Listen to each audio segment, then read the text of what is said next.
সংস্কার ও নির্বাচনকে মুখোমুখি করা উদ্দেশ্য প্রণোদিত বলে মন্তব্য করেছেন বিএনপির ভারপ্রাপ্ত চেয়ারম্যান তারেক রহমান।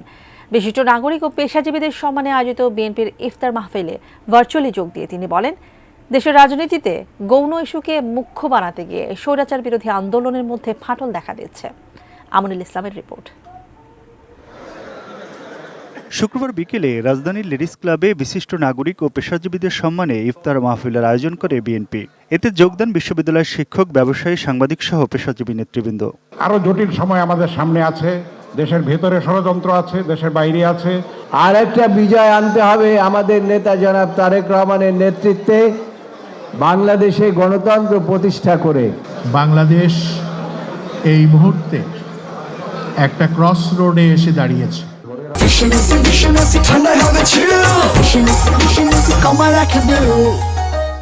খুব শিগগিরই তারেক রহমান দেশে ফিরে আসবেন এমন বার্তা দিয়ে বিএনপি মহাসচিব মির্জা ফখরুল ইসলাম আলমগীর বলেন, নির্বাচন করতে যতটুকু সংস্কার করা দরকার ততটুকুই করে সমস্যার সমাধান করতে হবে।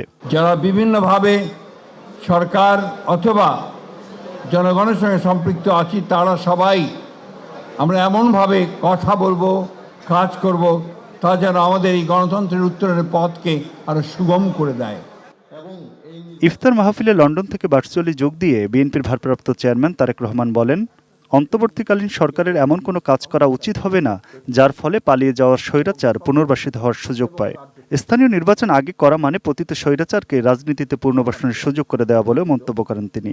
দেশের রাজনৈতিক অঙ্গনে গৌণ ইস্যুকে মুখ্য ইস্যু বানাতে গিয়ে নিজেদের অজান্তেই ফ্যাসিবাদী বিরোধী জাতীয় ঐক্যের মধ্যে সংশয়, সন্দেহের জন্ম দেওয়া হয়েছে বা হচ্ছে।